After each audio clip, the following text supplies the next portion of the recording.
देखो चलो, chemical kinetics पहले होता क्या है और केमिकल काइनेटिक्स में हम लोग पढ़ते क्या है। तो बस एक सिंपल से याद रखना कि जो केमिकल काइनेटिक्स होता है वो बेसिक रिएक्शंस के ऊपर बात होता है। और रिएक्शन में क्या, तो रेट। पूरे चैप्टर में हम लोग बात करेंगे सिर्फ और सिर्फ रेट ऑफ रिएक्शन पे। मतलब है कि आपके पास केमिकल काइनेटिक्स आपको ये बताएगा कि किसी भी केमिकल रिएक्शन के होने की रेट क्या है। जैसे सपोज करो तुम्हारे पास एक वुड है, मान लो कि एक तुम्हारे पास एक लकड़ी का कोई ब्लॉक है सपोज, और आपके पास एक कंटेनर है जिसमें आपको दिया गया पेट्रोल। तो आपको कहा जाए कि मान लो कि अगर इसको हम लोग बर्न करें तो कौन पहले जल जाएगा, किसके जलने की रेट फास्ट है, पेट्रोल का या फिर वुड का। सबको मालूम है पेट्रोल में बहुत जल्दी आग पकड़ लेगा, जैसे ही आप माचिस लोगे पेट्रोल तुरंत जल जाएगा। वुड में क्या होगा, बहुत मेहनत करना पड़ेगा, बहुत धीरे धीरे करके जलेगा और काफी ये टाइम लेगा। तो इसके जलने की रेट काफी फास्ट है, इसके जलने की रेट बहुत कम है। क्या वुड को जो धीरे धीरे जो जल रहा है, क्या उसके जलने की रेट को हम किसी तरीके से बढ़ा सकते हैं? बिल्कुल बढ़ा सकते हैं। जैसे मान लो कि एक लकड़ी का एक मोटा सा मान लो ब्लॉक जलाना होगा तो उसको जलने में काफी टाइम लगेगा। ये लकड़ी को क्या करो, तुम पूरे पाउडर के फॉर्म में कन्वर्ट कर लो। अब ये पाउडर जिसको हम लोग क्या कहते हैं हिंदी में भूसा कहते हैं, इस तरह का पाउडर फॉर्म में कन्वर्ट कर लो। अब इसको जलाना स्टार्ट करो तो अब ये जल्दी हो जाएगा। और अगर इसके ऊपर कहीं आप किरोसिन ऑयल वगैरह भी डाल के जलाएंगे तो और फास्ट जलेगा।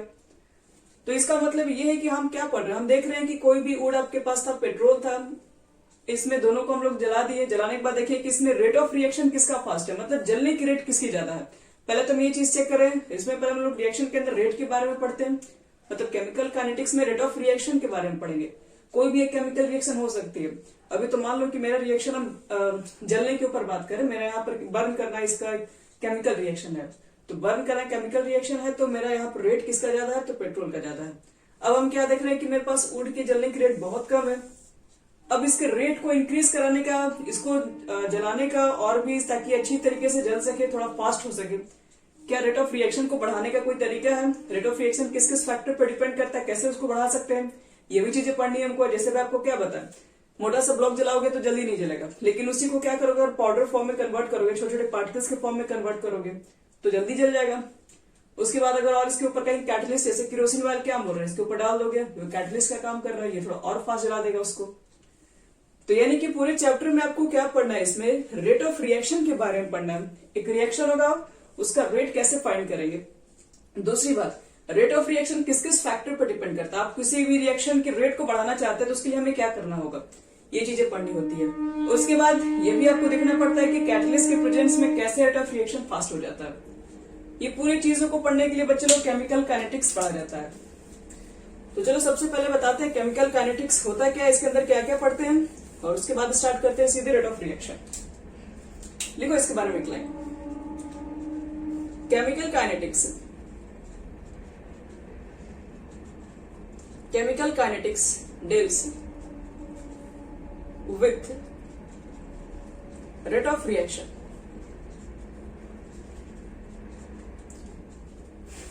Chemical kinetics deals with rate of reaction.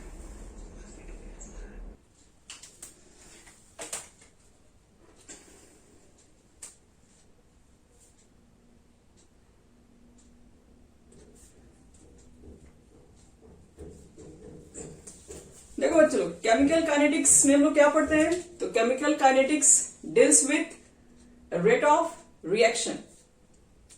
और सिर्फ रेट ऑफ रिएक्शन ही पढ़ते हैं, उसको कैसे फाइंड करते हैं ये भी पढ़ते हैं, एंड इट्स मेजरमेंट भी लिख दीजिएगा, and it's measurement, and factor affecting rate of reaction, and factor affecting rate of reaction। यानी chemical kinetics deals with rate of, हाँ बोलो, बोलिए, हो रहा है, यस। देखो बच्चे लोग, chemical kinetics deals with rate of reaction and it's measurement and factor affecting rate of reaction. Chemical kinetics आपको क्या बताता है, किसी भी रिएक्शन की बनने की रेट क्या है, कैसे उसको मेजर करते हैं ये भी बताएगा, और रेट ऑफ रिएक्शन को किस किस फैक्टर पे डिपेंड करता है, मतलब क्या करने से आपका रेट ऑफ रिएक्शन घट सकता है और क्या करने से रेट ऑफ रिएक्शन बढ़ सकता है, ये भी इस चैप्टर में हम लोग पढ़ते हैं। तो मतलब एक तरीके से कहो पूरे केमिकल रिएक्शन के रेट के बारे में स्टडी किया जाता है इस चैप्टर के ऊपर। तो चलो सबसे पहले तो हम देखते हैं केमिकल रिएक्शन के रेट पे डिपेंड करता है, मतलब हम लोग पढ़ रहे हैं रेट ऑफ रिएक्शन किसी केमिकल रिएक्शन के लिए, तो एक केमिकल रिएक्शन कितने तरह का हो सकता है सबसे पहले वो देखते हैं, और फिर उसके रेट को कैसे फाइंड करेंगे वो भी सीखते हैं। तो चलो सब लोग हेडिंग करो टाइप्स ऑफ केमिकल रिएक्शन। अब यहीं से आपका स्टार्ट हो गया, टाइप्स ऑफ केमिकल रिएक्शन। हम लोग जो बच्चे लोग डेली लाइफ में जो रिएक्शन देख रहे हैं केमिकल रिएक्शन, वो कितने तरह का है, वो 3 तरह के आप रिएक्शन देखते हैं। एक रिएक्शन जो वेरी फास्ट रिएक्शन है, एक रिएक्शन जो वेरी फास्ट है, एक जो आपके पास है वो वेरी स्लो रिएक्शन है, और एक रिएक्शन है बच्चे लोग जिसको लोग बोलते हैं मॉडरेट। यही तो 3 चीज है आपके पास। मतलब केमिकल काइनेटिक्स के अंदर हम लोग रेट के बारे में स्टडी करने जा रहे हैं, रिएक्शन के रेट के बारे में, लेकिन किसके रिएक्शन में, तो केमिकल रिएक्शन। और केमिकल रिएक्शन कितने तरह का हो सकता है वो रिएक्शन जो आप जिसके ऊपर रेट निकालने जा रहे हो उसका रिएक्शन बहुत ही फास्ट होता है, एक रिएक्शन जो बहुत ही स्लो है, और एक रिएक्शन जो कि बहुत मॉडरेट में चल रहा है। मॉडरेट का मतलब है वो बहुत फास्ट में नहीं है और ना ही वो बहुत स्लो है, तो बीच का रिएक्शन है। तो पहले बात करते हैं वेरी फास्ट रिएक्शन। मेरा बोलने का क्या मतलब है, फास्ट रिएक्शन लिखते हैं। तो वेरी फास्ट रिएक्शन बोलने का ये मतलब है वैसे कोई भी रिएक्शन जिसको होने में फ्रैक्शन ऑफ सेकंड लगे, मतलब 1 सेकंड का भी हाफ या उससे भी कम लग जाए, यानी ऐसा बोल सकते हो those reaction which are completed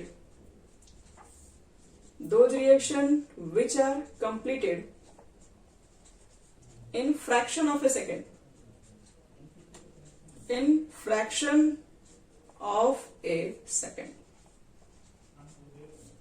यानी वैसे कोई भी रिएक्शन जिसको कंप्लीट होने में फ्रैक्शन से भी कम सेकंड लगता हो, मतलब 1 सेकंड का फ्रैक्शन क्या है, सेकंड तो पहले से ही छोटा है, तुरंत हो जाता है, मेरे बोलते ही एक बार हो गया 1 सेकंड, और उसमें भी बोल रहे हैं फ्रैक्शन ले लो, तो उससे भी छोटा हो उसको बोलते हैं फास्ट रिएक्शन। तो इतना फास्ट रिएक्शन अगर होगा तो ध्यान रहे उसका रेट आप नहीं निकाल सकते हैं। अब जिसके बारे में हमको स्टडी कर रहा है वो इतना फास्ट हो रहा है, तो उसके बारे में हम लोग क्या देखेंगे, हम लोग किसी भी रिएक्शन का रेट निकालेंगे तो हम टाइम के अकॉर्डिंग देखेंगे कितना चेंज हो रहा है, तब जाके रेट निकालते हैं। जैसे फिजिक्स वगैरह में आप लोग पढ़ते हैं रेट निकालने के लिए, किसी भी कार का रेट निकालो, किसी स्पीड से मूव कर रहा है, तो ये सब निकालने के लिए क्या देखते हैं लोग, इनिशियल देखते हैं, फाइनल वेलोसिटी देखते हैं, फिर टाइम टेकन देखते हैं, तब जाके किसी इसका हम लोग रेट निकाल पाते हैं। तो यहां पर भी वही है, अगर वेरी फास्ट रिएक्शन है तो आपका इनिशियल फाइनल समझ में नहीं आएगा कि कब शुरू हुआ कब खत्म हो गया।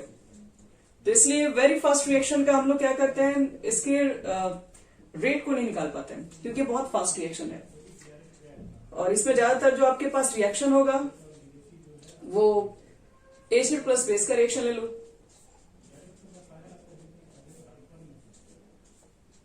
जो सॉल्ट वाटर फॉर्म होता है, यानी कि शॉर्ट में बोल दो न्यूट्रलाइजेशन रिएक्शन।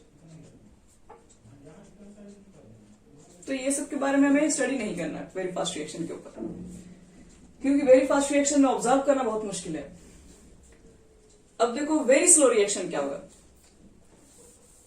अब वेरी स्लो का मतलब यह है कि जिसको कंप्लीट करने में आपको हो सकता है मंथ लग जाए, हो सकता है साल भी लग जाए, उसको बोलते हैं very slow reaction. Very slow reaction यानी इसको बोल सकते हैं हम लोग those reaction which take months और ईयर। वैसा रिएक्शन जो मंथ भी ले सकता है या फिर ईयर भी ले सकता है टू कंप्लीट होने में।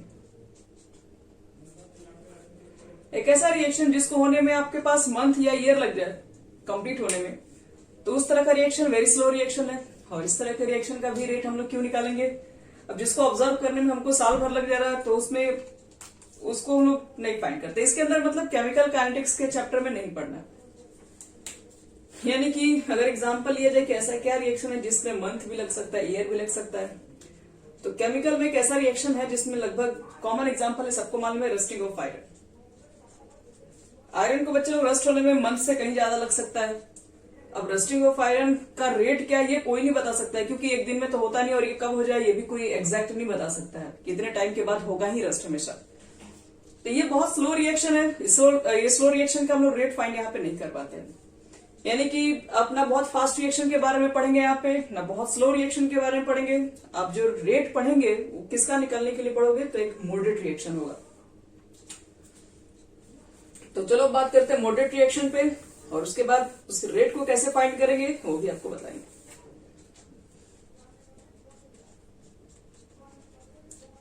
Moderate reaction,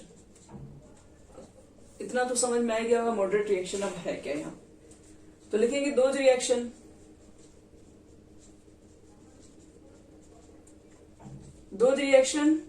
which take second, minute or hour to complete। एक ऐसा रिएक्शन जिसको कंप्लीट होने में सेकंड लग सकता है, मिनट लग सकता है, आवर भी लग सकता है, तो उस तरह के रिएक्शन को मॉडरेट रिएक्शन कहेंगे। और एक सिंपल एग्जांपल दें तो हम लोग जितने लेबोरेटरी में रिएक्शंस वगैरह करा सकते हैं, जिस पे एक्सपेरिमेंट करते हैं, वो सब क्या हमारा मॉडरेट ही रिएक्शन तो है जिसको हम करा रहे होते हैं।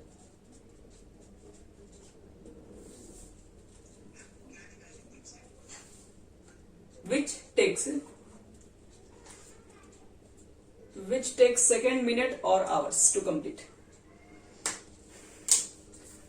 तो ध्यान रहे बच्चे लोग, इस चैप्टर में हम लोग को मैक्सिमम केस में मॉडरेट रिएक्शन को ही स्टडी करना है। तो क्या स्टडी करना है इसके ऊपर, रेट कैसे फाइंड करेंगे। किसी भी केमिकल रिएक्शन हो रहा है उसके होने के रेट क्या वो बताइए। तो वो रेट ऑफ रिएक्शन के बारे में हम डिफाइन करने जा रहे हैं, लेकिन रेट ऑफ रिएक्शन को डिफाइन करने से भी पहले बताएंगे कि रेट को कैसे स्टडी किया जाता है। जैसे एक आपको नॉर्मल एग्जांपल दे रहे हैं, बहुत सिंपल सा एग्जांपल। हम लोग रेट ऑफ रिएक्शन को सीखने जा रहे हैं, तो पहले डेफिनेशन ही थोड़ा सा कुछ बता के फिर स्टार्ट करते हैं। देखो यही से आपका मेन टॉपिक है। आपसे कोई ये नहीं पूछेगा टाइप्स ऑफ रिएक्शंस क्या होगा, लेकिन रेट ऑफ रिएक्शंस एग्जाम में पूछे जाते भी है, और कैसे फाइंड किया जाता है वो भी पूछे जाते हैं। तो मान लो कि तुम्हारे पास एक रिएक्टेंट है। अब अगर आप रिएक्शन कराएंगे तो रिएक्टेंट होगा ही, और कुछ तो प्रोडक्ट भी आपका होगा। रिएक्टेंट है बच्चे लोग, प्रोडक्ट है। मान के सकते हो कि ए आपका रिएक्टेंट है और बी यहाँ पर प्रोडक्ट है, जो भी है, जिससे आपको अकॉर्डिंग जैसे मानना मान सकते हैं। इनिशियल का मतलब है जैसे मान लो कि अभी रिएक्शन स्टार्ट नहीं हुआ। जैसे मानते हैं ऐसे केसेस में जब इनिशियल रिएक्शन होते हैं तो मान के चलते हैं कि वहां पे टाइमिंग अभी 0 है, अभी वहां पे टाइमिंग नहीं हुआ है। मतलब कि आपके पास सिर्फ रिएक्टेंट ही है, ए होंगे, रिएक्टेंट के कॉन्सेंट्रेशन को हम ए मान लेते हैं। प्रोडक्ट अभी कुछ नहीं बना है, क्यों? क्योंकि अभी तो रिएक्शन स्टार्ट ही नहीं हुआ है, इनिशियल अभी कंडीशन है, टाइम भी अभी 0 मान के चल रहे हैं, अभी रिएक्शन स्टार्ट नहीं हुआ हमारा। तो रिएक्शन जब स्टार्ट नहीं हुआ तो सिर्फ ए के ही कॉन्सेंट्रेशन होंगे, बी तो अभी बना भी नहीं होगा। ऐसा ही होता है। जैसे मान लो कि कोई रिएक्शन करा रहे, जैसे मान लो कि आपको कुछ बनाना ही है, चावल बनाना है, जैसे मान लो सब्जी बनाना है, तो क्या करेंगे, पहले तो काटेंगे, सब काट उठ के रखेंगे। मान लो सब काट के आपने क्या चढ़ा दिया, कुकर में चढ़ा दिया है, और अभी कुछ हीट वगैरह कुछ नहीं दिए हो, कुछ भी नहीं डाले हो, तो इसका मतलब है कि अभी कुछ हुआ थोड़ा होगा। अभी तो आपके पास सिर्फ और सिर्फ रिएक्टेंट है, प्रोडक्ट में तो अभी कुछ भी नहीं बना होगा। प्रोडक्ट के लिए क्या करना पड़ेगा, आपको इंतजार करना पड़ेगा। वो क्या करना पड़ेगा, उसमें आपको जो भी लगाना है लगाइए। अच्छा, कह रहे हैं जैसे मान लो कि आपके पास एक केमिकल रिएक्शन है, ठीक है, जिसमें ए का कॉन्सेंट्रेशन है, ए का कॉन्सेंट्रेशन है। जैसे मान लो रिएक्शन करा रहे हो तो रिएक्टेंट लिए होगे, कुछ रिएक्टेंट क्या लिए, तो ए अमाउंट में लिए। जितना ए कॉन्सेंट्रेशन कुछ भी हो सकता है, हम ये मोल पर लीटर कहते हैं कॉन्सेंट्रेशन को। तो अभी सिर्फ एक अमाउंट है। एक नॉर्मल तरीके से देखा जाए, जैसे मान लो कि आपको चावल ही बनाना है तो आप क्या लेके चलेंगे, चावल उन लेके, जैसे मान लो सब कुछ करके आप डाल दिए कुकर में। अभी उस याद रखना कि आप गैस वगैरह नहीं ऑन किया, अभी बस अभी रिएक्शन स्टार्ट नहीं हुआ, अभी सिर्फ आप लेके रिएक्टेंट को बैठे हैं बस। चावल बना लेना, आपका प्रोडक्ट हो जाएगा पूरा। तो पहले अगर टाइमिंग 0 है, इसका मतलब है कि हमने हीट दिया ही नहीं है, हमने रिएक्शन को स्टार्ट ही नहीं किया, अभी तो हमारे पास सिर्फ A का कॉन्सेंट्रेशन होगा। हम पूछेंगे चावल कितना बना, तो अभी तो कुछ नहीं है, वो तो प्रोडक्ट में अभी कुछ भी कन्वर्ट नहीं हुआ, तो वो अभी क्या होगा, पूरी तरीके से 0 होगा। लेकिन आपने स्टार्ट कर दिया, अब टाइम आपका क्या हो गया, 0 सेकंड से निकल के कुछ मान लो t सेकंड हुआ, कुछ मान लो टाइम बढ़ गया, और तो टाइम अब बढ़ेगा तो आपको क्या लगता है कि अब यहाँ पर ए के अमाउंट ही सिर्फ रहेगा, नहीं, ए अब धीरे धीरे बी में भी कन्वर्ट होना स्टार्ट हो जाएगा। मान लेते हैं कि आफ्टर टाइम टी ए में से कुछ अमाउंट निकल के, कितना अमाउंट निकल के, तो ए में से मान लो कि एक्स अमाउंट निकल कर बी प्रोडक्ट में कन्वर्ट हो गया। तो बच्चे जितना यहां से ये निकलेगा उतना ही ये फॉर्म होगा। अगर यहां से ये एक्स निकला है तो ये भी कितना फॉर्म होगा, एक्स ही फॉर्म होगा। अगर मान के चलो ये 100 मोल लेके चले थे ए, 10 मोल कन्वर्ट हो गया बी में, तो 10 मोल कन्वर्ट हो गया बी में, तो यहां पर लिखोगे ना 10, तो ये कितना बचेगा, 100 में से 10 माइनस करोगे, 100 में से x माइनस करोगे, यही बात कर रहा हूं मैं। ए आपके पास था इनिशियल, हाँ बोलो,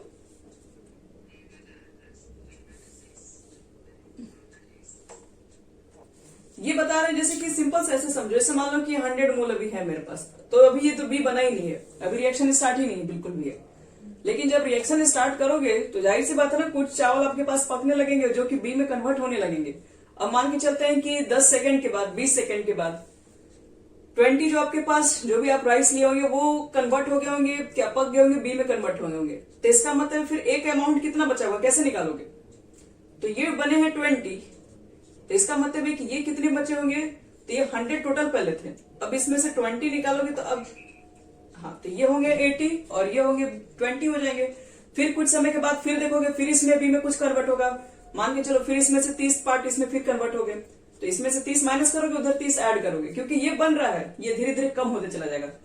एक समय ऐसा आएगा बच्चे लोग कि एक टाइम ऐसा भी आ जाएगा कि टोटल के टोटल ए कन्वर्ट हो जाएंगे पूरे बी के अंदर, ए का एक भी अमाउंट ही नहीं बचेगा। तो यही आपको बताने की कोशिश कर रहे हैं कि पहले आपके पास सिर्फ ए के कॉन्सेंट्रेशन थे, कुछ समय के बाद क्या होगा कि ए में से मान लो एक्स अमाउंट निकला और बी में वो कन्वर्ट हो गया।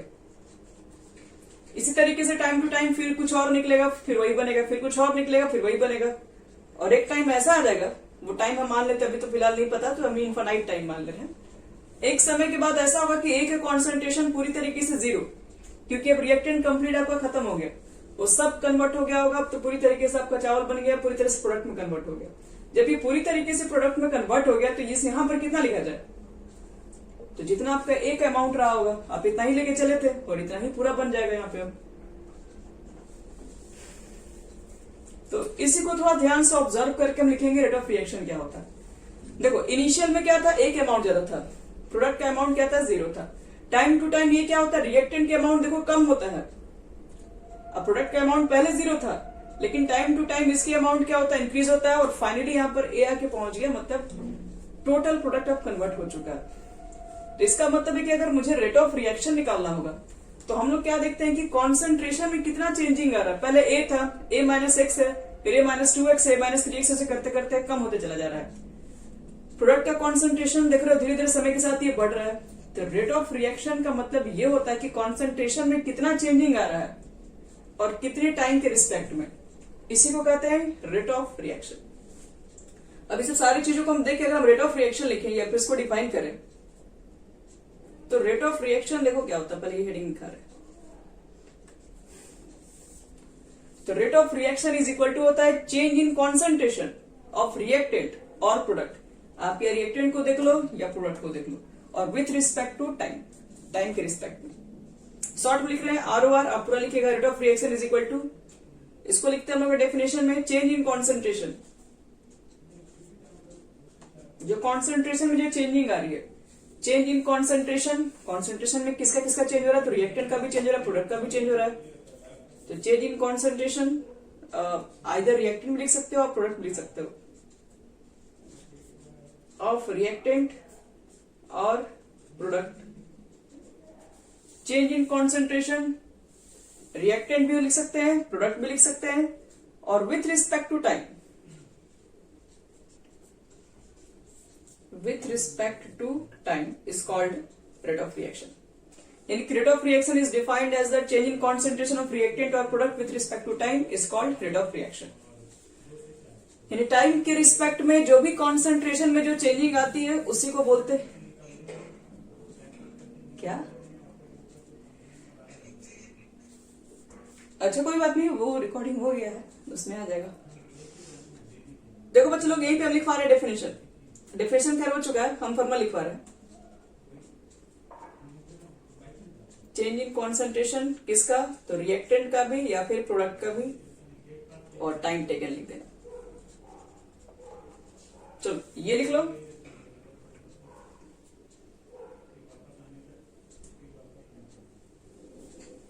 टी है product. Change in concentration shortcut लिखा हुआ CONC के ऊपर N है, ऑफ रिएक्टेंट या फिर प्रोडक्ट।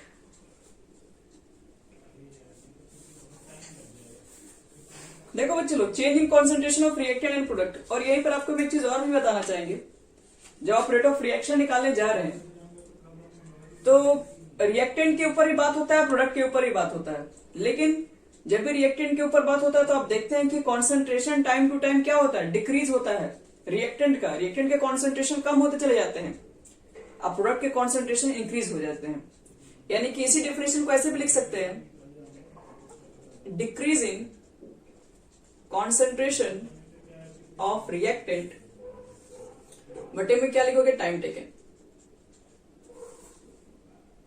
और रिएक्टेंट को अगर हम ए माने थे तो देखो, पहले तो डिक्रीज के लिए सिंबल माइनस लगा देते हैं, और चेंज को बच्चे लोग कैसे इंडिकेट करते हैं? स्मॉल डी से, डेल्टा से भी इंडिकेट करते हैं। हम अगर रिएक्शन को ए से बी अगर मान रहे हैं, ए टू बी अगर हमारा रिएक्शन है, तो चेंज इन कॉन्सेंट्रेशन रिएक्टेंट का तो क्या लिखेंगे? रिएक्टेंट हमारा ए है, और विथ रिस्पेक्ट टू टाइम यानी कि dt, यानी minus D A by D T. इसको हम लोग डेल के फॉर्म में भी लिखते हैं, ऐसे भी आप लिख सकते हैं।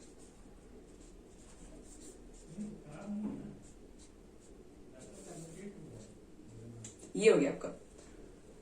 अब बात करो, ये तो आपके पास रिएक्टेंट का कॉन्सेंट्रेशन दिख रहा है, ये प्रोडक्ट के साथ भी काम कर सकता है बच्चे लोग। तो प्रोडक्ट के केस में क्या लिखेंगे? तो प्रोडक्ट का तो कॉन्सेंट्रेशन इंक्रीज करता है, क्योंकि देख रहे हो समय के साथ बी में तो धीरे धीरे बढ़ रहा था, यानी कि डिक्रीज की जगह पर अब लिखेंगे, ये फॉर्मूला इसके भी इक्वल है और ये हम इसके भी लिख सकते हैं equal, increasing concentration of product और बटे में टाइम टेकन।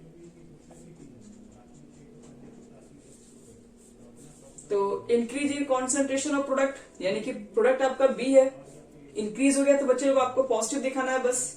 निगेटिव और पॉजिटिव का कोई ये मतलब नहीं है कि माइनस में आंसर आएगा, नहीं। हाँ बोलो।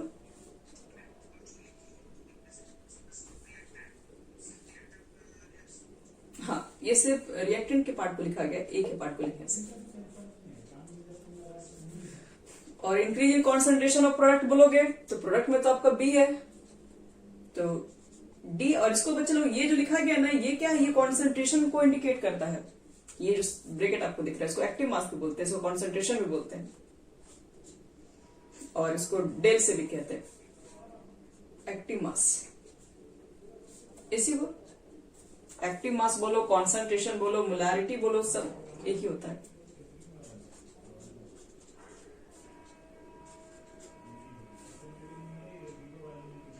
फिर से बोलिए।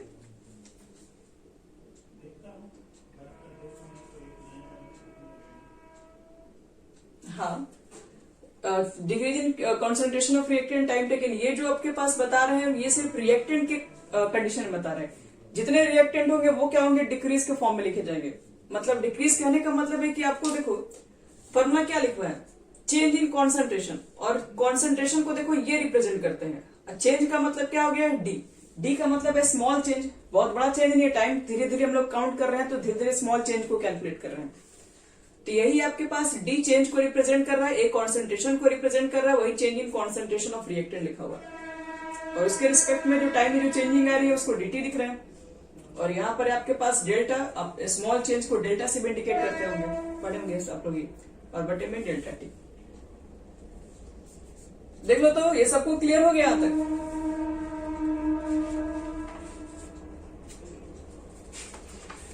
तो सिंपल से याद रखो, रेट ऑफ रिएक्शन क्या होता है? तो rate of reaction change in concentration of reactant और प्रोडक्ट और per unit time is called rate of reaction.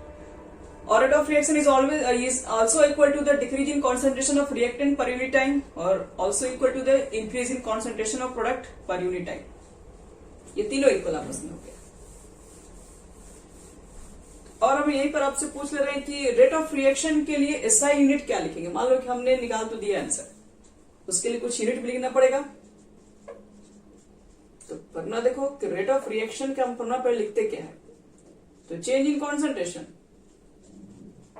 बटे में लिखते हो तो नो टाइम. कॉन्सेंट्रेशन के लिए क्या बताएं? मोलारिटी. मोलारिटी के लिए क्या लिखते हैं? एन बटे में बी और टाइम के लिए टी. अब बताओ सबका यूनिट क्या होता है? एन को क्या लिखोगे? और मोल हो गया. बी के लिए क्या लिखोगे? SI unit. लीटर लिख दे रहे हैं और टी के लिए लिख दे रहे हैं सेकेंड. तो मोल, लीटर इनवर्स, सेकेंड इनवर्स. याद रखना जब भी रेट ऑफ रिएक्शन को कैलकुलेट करोगे तो उसके आंसर में आपको ये चीजें लगानी ही है. मोल, litre inverse, second inverse.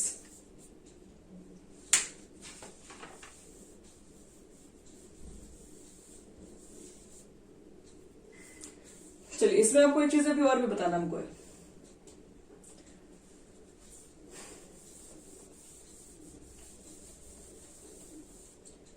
Rate of reaction को देखो बच्चों लोग, अभी तो हम लोग देखें कि रिएक्टेंट के कंडीशन में घटता है, प्रोडक्ट के केस में बढ़ रहा होता है. तो इसको हम लोग अलग तरीके से नाम से भी जानते हैं.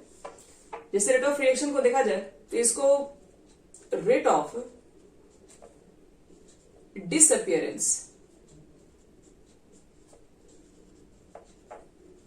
रेट ऑफ डिसअपियरेंस और रेट ऑफ अपियरेंस.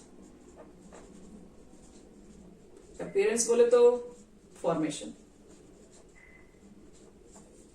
मतलब रेट ऑफ रिएक्शन आपको दो तरीके से भी दिख सकता है. रेट ऑफ डिसअपियरेंस भी लिखा हुआ दिख सकता है, रेट ऑफ अपीयरेंस भी लिखा हुआ दिख सकता है. ये क्या रिप्रेजेंट करता है उसको बता रहे हैं. देखो जो रेट ऑफ डिसअपियरेंस है, डिसअपियरेंस का मतलब क्या होता है? गायब हो जाना. तो आपको क्या लगता है रिएक्टेंट और प्रोडक्ट में कौन समय के साथ खत्म हो रहा है, गायब हो रहा है? रिएक्टेंट या प्रोडक्ट? तो इसका मतलब है कि रेट ऑफ जो डिसअपियरेंस होगा उसको हम लोग क्या बोलते हैं? एक तरीके से आपको रेट ऑफ रिएक्शन निकालने के लिए बोल रहा है, वो भी किसका? सिर्फ रिएक्टेंट का.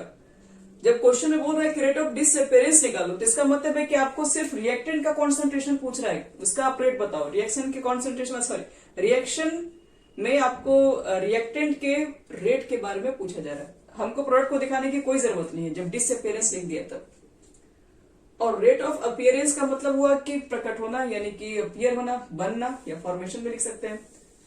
तो रिएक्शन में पहले प्रोडक्ट था जीरो और धीरे धीरे बनना यही स्टार्ट होता है. तो एक तरीके से ये रिएक्टेंट को रिप्रेजेंट करता है, ध्यान रखना. और ये रिप्रेजेंट करता है आपको प्रोडक्ट को. यानी कि यहां लिख भी दे रहे हैं इट इज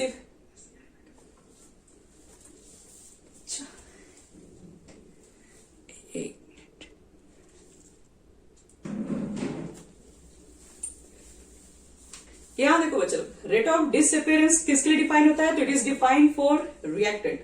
और रेट ऑफ जो आपके पास अपीयरेंस होता है वो डिफाइन फॉर प्रोडक्ट होता है. अगर आपको रेट ऑफ डिसअपियरेंस लिख के पूछ दिया जाए तो आप प्रोडक्ट के बारे में देखो. रेट ऑफ रिएक्शन बोलेंगे तो बच्चे लोग उसमें रिएक्टेंट भी आता है, प्रोडक्ट भी आता है, दोनों आता है.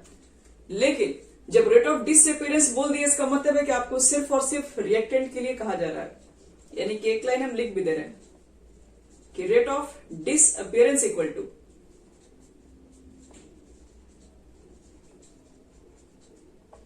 क्या लिखोगे? तो change in concentration of reactant. Change in concentration of reactant बटे में टाइम टेकन. फॉर्मूला भाई माइनस डी ए बटे में डी टी लिख दो.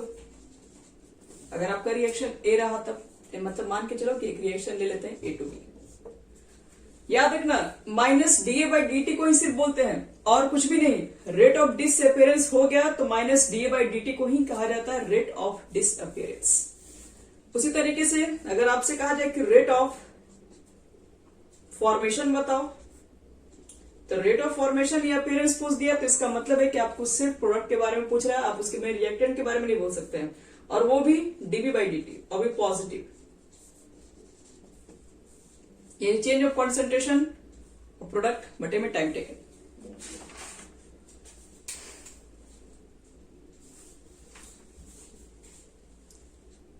चलो अब इसके बाद बढ़ते हैं आगे, थोड़ा सा एक चीज और बाकी है, एक चीज और रेट ऑफ रिएक्शन के बारे में बताना है।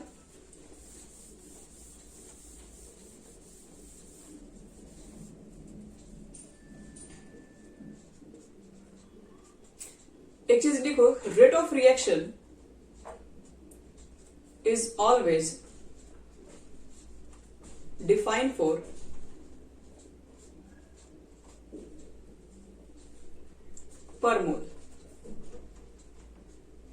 per mole of either reactant or product।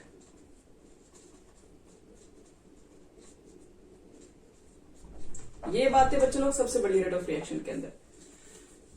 जो रेट ऑफ रिएक्शन होता है याद रखना, वो पर मोल के लिए डिफाइन होता है। पर मोल मतलब एक मोल, एक मोल के लिए ही इसको डिफाइन किया जाता है। मतलब देखो एग्जांपल देके तुम लोग को हम समझा रहे हैं। जैसे मान लो कि तुम्हारे पास एक रिएक्शन है 2A + 3B, क्योंकि रिएक्शन है तो कभी कभी बैलेंसिंग फैक्टर भी इसमें मिलते हैं, स्टोइकोमेट्रिक कोएफिशिएंट। मान लो इस तरह का एक रिएक्शन दिया हुआ है और आपसे हम पूछे कि बताओ rate of appearance, sorry rate of disappearance of A. तो यहां पर देखो तो rate of disappearance of A, तो आप क्या बोलेंगे? आपको बोलना है -A का कॉन्सेंट्रेशन बटे में dt। जबकि रिएक्टेंट में बच्चों डिसअपीयरेंस में सिर्फ यही नहीं है, ये भी है, क्योंकि रिएक्टेंट में तो दोनों है। लेकिन क्वेश्चन में ऑलरेडी बोल के कहा है कि रेट ऑफ डिसअपीयरेंस ऑफ ए बताओ, तो जब ए के बारे में बताएंगे तो ए के कॉन्सेंट्रेशन को सिर्फ लिखेंगे। अब यहां पर एक चीज और समझो, ये जो आप डिसअपीयरेंस निकलवा रहे हैं ये तो 2 मोल के लिए है ना, तो इसको ऐसे भी लिखते हैं for 2 mole of A rate of disappearance। इसी लाइन में आगे लिख सकते हो, जगह नहीं इसलिए हम यहां से लिख रहे हैं रेट ऑफ डिसअपीयरेंस, शॉर्ट में ds लिख के छोड़ रहे हैं, of A is equal to, तो क्या बोलोगे -dA बटे में dt। और याद रहे ये रेट ऑफ डिसअपीयरेंस है, ये रेट ऑफ रिएक्शन नहीं हो सकता है। क्यों नहीं हो सकता है? क्योंकि रेट ऑफ रिएक्शन बच्चे लोग पर मोल के लिए होता है, मतलब 1 मोल के लिए होता है। ये 2 मोल के लिए आप निकाल रहे हैं, तो ये डिसअपीयरेंस को रिप्रेजेंट करता है। -dA/dt को कहते हैं डिसअपीयरेंस। लेकिन अगर हम बोलेंगे कि इस क्वेश्चन के लिए बताओ कि रेट ऑफ रिएक्शन क्या होगा, तो जो तुम्हारा रेट ऑफ रिएक्शन होगा वो 2 मोल के लिए नहीं, वो पर मोल के लिए, वो 1 मोल के लिए डिफाइन होगा। तो अगर आपसे पूछे हम कि इसी के लिए बताओ, सिर्फ A कॉन्सेंट्रेशन के लिए बताओ कि रेट ऑफ रिएक्शन क्या होगा, तो लिखो, तो रेट ऑफ रिएक्शन देखो ध्यान रखना 2 मोल के लिए इतना है, लेकिन रेट ऑफ रिएक्शन के लिए 1 मोल के लिए चाहिए। तो 2 मोल के लिए बताओ रेट ऑफ रिएक्शन आपके पास इतना, सॉरी रेट ऑफ डिसअपीयरेंस इतना है, तो 1 मोल के लिए जो रेट ऑफ डिसअपीयरेंस होगा उसी को रेट ऑफ रिएक्शन कहेंगे। तो 1 मोल के निकालोगे तो क्या होगा, बटे में आ जाएगा 1/2, यानी कि इसका रेट ऑफ रिएक्शन निकालोगे तो 1/2 लिखना पड़ेगा और dA बटे में dt लिखना पड़ेगा। ध्यान रहे कभी भी रेट ऑफ रिएक्शन निकालोगे वो होता है पर मोल के लिए। अगर ये 2 मोल लिखा हुआ तो 1 मोल का निकालोगे तो वही 1/2 हो जाएगा। ये 3 मोल के लिए बच्चे लोग, 3 मोल बी लिखा हुआ है। अगर आपसे क्वेश्चन पूछा जाए कि rate of disappearance of B बताइए, तो आपको -dB/dt ही बताना और कुछ नहीं बताना है। लेकिन आपसे रेट ऑफ रिएक्शन पूछ दिया, तो रेट ऑफ रिएक्शन में तो 1 मोल के लिए होता है, तो 1 मोल निकालने के लिए आपको क्या करना पड़ेगा, आगे 1/3 निकालना पड़ेगा। अगर आपसे पूछा जाए कि रेट ऑफ रिएक्शन बताओ फॉर सी के लिए, सी के लिए क्या होना चाहिए, तो इसके लिए रेट ऑफ रिएक्शन निकालोगे, तो जब भी रेट ऑफ रिएक्शन निकालोगे तो पर मोल के लिए वो 1 मोल के लिए चाहिए, तो 4 मोल के लिए 1 मोल के लिए निकालोगे तो 1/4। यानी कि देखो इसको शॉर्ट में कैसे निकाल सकते हैं। अभी हम रेट ऑफ रिएक्शन निकाल रहे हैं,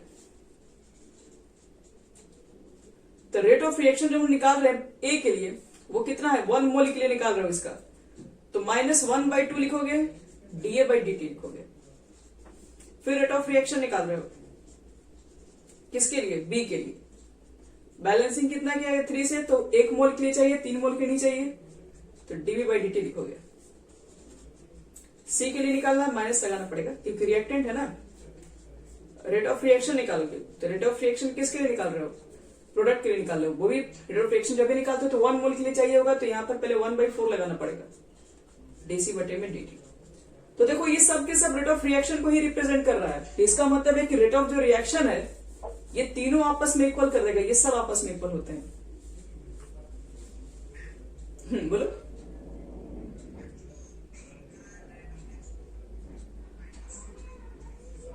हाँ, -1/3 और चेंज इन कॉन्सेंट्रेशन बटे में टाइम टेकन। तो अब एक नॉर्मल एक रिएक्शन ले रहे हैं, उस पर आपको सब क्लियर कर दे रहे हैं। जैसे मान लो कि रिएक्शन हमारा है, ये स्टाइकियोमेट्रिक कोएफिशिएंट है, ये बैलेंसिंग है, नहीं तो आप इसको क्या करो XY मान लो।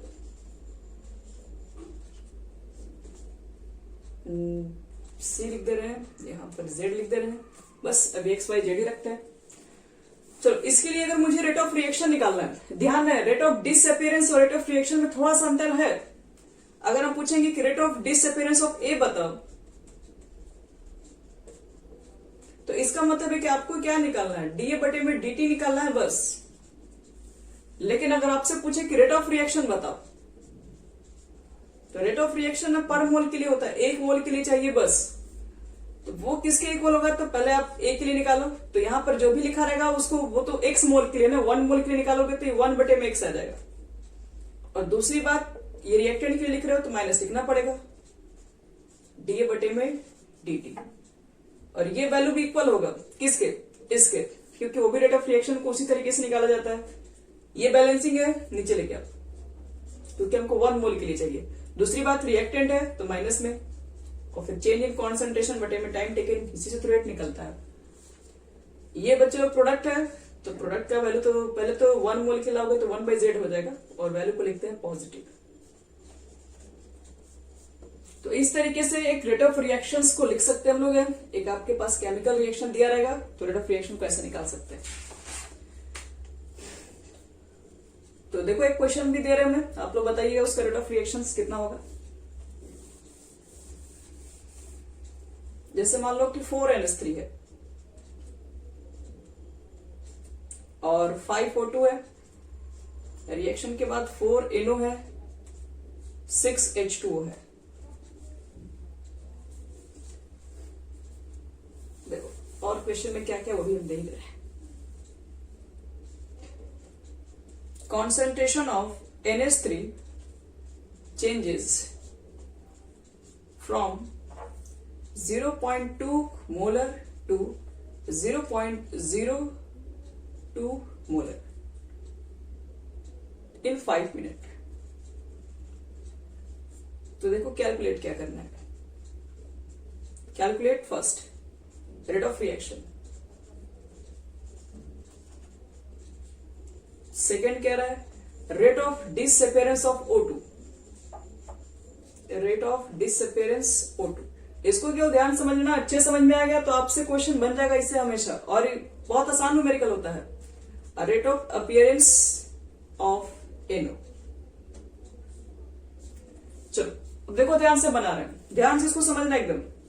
जो भी काम कर रहे होंगे साइड में सब छोड़ के एक अच्छे से उस क्वेश्चन को समझो, बाकी आपसे सारे न्यूमेरिकल्स बनने लगेंगे इसके अंदर।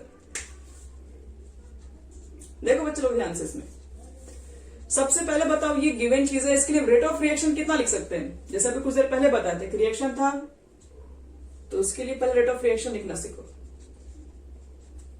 तो क्या लिखा जाए बताओ।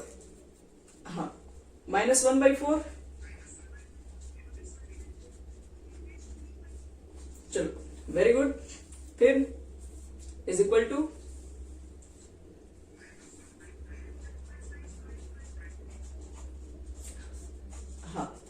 ये भी सही है।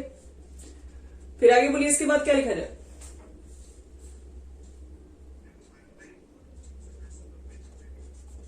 चलो गुड। और लास्ट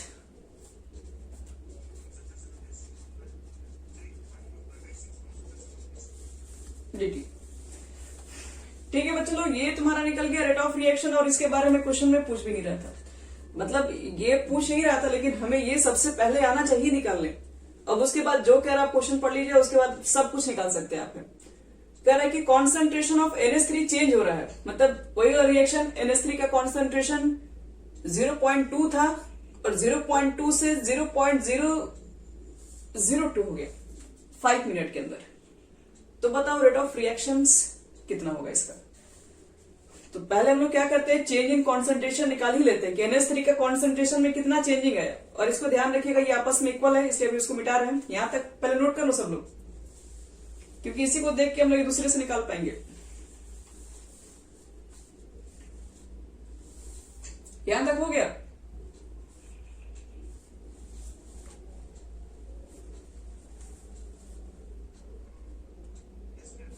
ओके, देखो बच्चों अगर आपको रेट ऑफ रिएक्शन निकालना, क्योंकि पहला क्वेश्चन तो वही है रेट ऑफ रिएक्शन, तो इसके लिए आपको चेंज इन कॉन्सेंट्रेशन NH3 का चाहिए, बटे में टाइम चाहिए। तो टाइम हमारे पास है 5 मिनट, कॉन्सेंट्रेशन भी है, लेकिन चेंजिंग वाला निकालना पड़ेगा भी आपको। तो मालूम कर लीजिए चेंज इन कॉन्सेंट्रेशन, कितना कॉन्सेंट्रेशन में चेंज आ रहा है। तो 0.2 से 0.002, तो इसका मतलब है ये 0.2 to 0.002, सर इतना जीरो नहीं है। तो कैसे निकालेंगे, तो फाइनल में से क्या निकालते हैं, इनिशियल। तो कितना लगता है आपको, कितना आ जाएगा इसमें 0.18 आ जाएगा, माइनस 0.18। तो ध्यान रहे ये हमारा चेंज इन कॉन्सेंट्रेशन आ गया, और यहां पुट करेंगे तो ये माइनस है तो प्लस हो भी जाएगा। तो देखो तो रेट ऑफ रिएक्शन क्या लिखोगे, रेट ऑफ रिएक्शन तो 1 - 1/4 लिख दीजिए, और चेंज इन कॉन्सेंट्रेशन आ चुका है कितना, माइनस 0.18, और कितने टाइम में हुआ है, कुल मिला के 5 मिनट में हुआ है। तो डिवाइड कर लो, जो आएगा ये तुम्हारा हो गया आंसर फाइनल। बोलो सेकंड में, तो कोई जरूरी हम आंसर भी लिख सकते हैं कि mole litre inverse minute inverse, कोई रिक्वायरमेंट्स नहीं, अगर कर भी सकते हो वैसे भी। कितना हो जाएगा, चेंज कर दे क्या, तो देखो 5 मिनट में कितना सेकंड हो जाएगा, 60 से मल्टीप्लाई कर दो। हाँ, तो 60 से मल्टीप्लाई करो, ये 300 हो गया आपका, माइनस 1/4 हो गया। अब जो भी सॉल्व कर लो, जो भी यहां पर आएगा बच्चे लोग, ये आपका आंसर बता देगा। कितना आ रहा है, मुझे तो लग रहा है कुछ ज्यादा ही आ रहा है। ये 18 हो गया, सॉरी 18 कह रहा है, नीचे 00 आ गया, ये कट जाएगा आपके पास, 6 से कट जाएगा, 6 से 3 बार में, 6 से ये 10 बार में जाएगा। यानी ऊपर 3 हो गया और नीचे 20, और 2 0 और है इसमें, 3 0, 1 2 3 4, यानी कुछ ऐसे आएगा 1.5 करके 3/2, और 10 टू द पावर चला जाएगा -4। देखो तो उतना ही आ रहा है।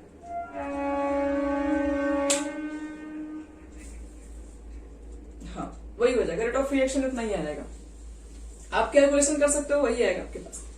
रेट ऑफ रिएक्शन निकल गया बच्चे लोग, तो rate of disappearance of O2 कैसे निकालेंगे, देखो उसको कैसे निकालेंगे हम लोग। तुमको डिसअपियरेंस निकालना, फिर से बता रहे हैं। तो डिसअपियरेंस निकालने के लिए क्या करना होता हमको है, तो हमको सिर्फ चाहिए एक तो डिसअपियरेंस है, यानी माइनस लिखना है, DO2 बटे में DT। हमको सिर्फ इसका मान चाहिए, ना कि आगे 1/5 भी लगा हुआ चाहिए, नहीं, हमको सिर्फ इसका वैल्यू चाहिए। अब इसका वैल्यू चाहिए, क्या निकल चुका हमारे पास, रेट ऑफ रिएक्शन वैल्यू निकल चुका है। इसका वैल्यू हम कुछ देर पहले निकाल दिए, 1.5 10 to the power -4 है। इसका वैल्यू निकल चुका है, इसके वैल्यू को निकालना है, तो कैसे निकालेंगे।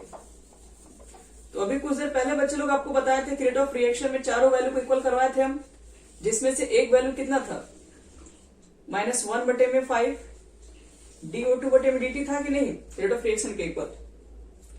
और रेट ऑफ रिएक्शन वाला वैल्यू यहां पे पुट कर दो, 1.5 10 to the power -4 -1/5, change in concentration 5 से मल्टीप्लाई कर दो इधर जाके, तो जो वैल्यू बचेगा उसी को तो rate of disappearance of O2 कहते हैं। तो 7.5 हो जाएगा।